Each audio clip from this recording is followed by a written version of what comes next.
Yeah, we brought him all the way from Sweden. Håkan Samuelsson joins me in front of the new XC90 here, which I guess you're hoping is going to help to boost the volumes that you do here in the U.S. You do, what, about 60,000 vehicles a year? Yeah, today, and I think we need to come up above 100,000 as a midterm goal, and this car is, of course, crucial for that revival.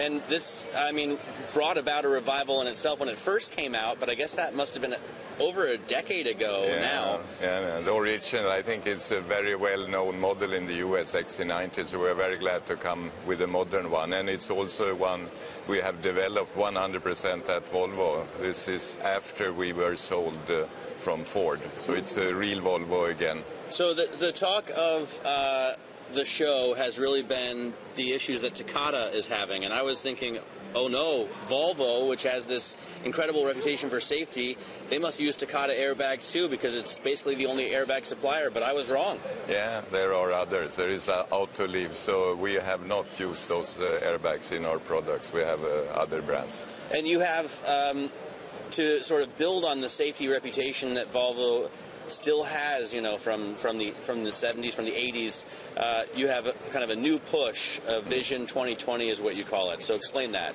Yeah, we have a vision that nobody should be seriously injured or killed in a Volvo by 2020, and I think that's based on, of course, the work we have been doing for decades. I think it's a bold statement, but I think we have the know-how and the experience to deliver on that. So the vision has to be going direction zero, and you need more technology. It has to be more active safety features, not just the airbags and the seat bags. You have to avoid that the car is involved in a collision at all. So you have 360-degree sensors on the car that look for a way out, an escape route from accidents. Exactly, and also auto brake systems. I mean, if there is a pedestrian or a bicycle ahead of the car, it will brake automatically. I think that's also very important. You still have, though, over 400 horsepower, and this is the plug-in hybrid that we're looking at.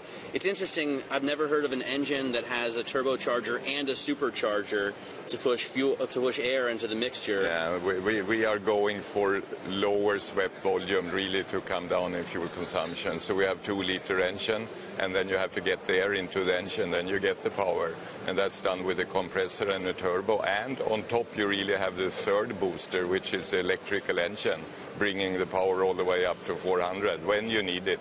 So a lot of power there. And, you know, everyone my age remembers a movie called Crazy People about an advertising agency that made a campaign for Volvo that said safe, you know, boxy but safe.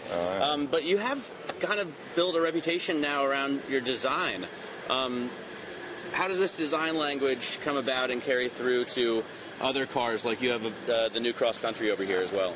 I think it's very good. Build on safety, but what's wrong having a car that looks attractive? And then we've gone back to our roots also, saying let's do Scandinavian design. I mean, that's very logical for us. We are credible, and that means there should always also be smart functionality. It's not just form.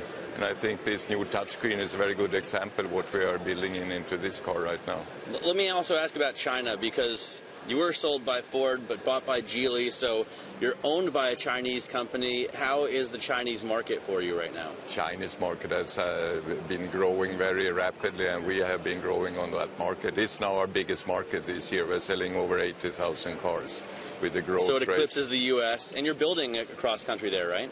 Yeah. We are building, not a cross-country, we're building a sedan, and we have recently started also with XC90, but it's just some weeks.